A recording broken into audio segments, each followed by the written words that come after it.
Он родился в Вифлееме. Он Сын Божий.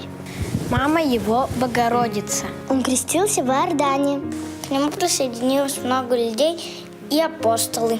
Он совершил много чудес. Он принес учение, указывая людям путь к спасению. Потом он был убит. И в третий день воскрес. Христос воскресе из мертвых, смертью смерть поправил. Христос воскресе! Христос телене! Христос воскресе! Сердечно поздравляю вас, дорогие мои братья и сестры, с праздником воскресения Господа и Спасителя нашего Иисуса Христа.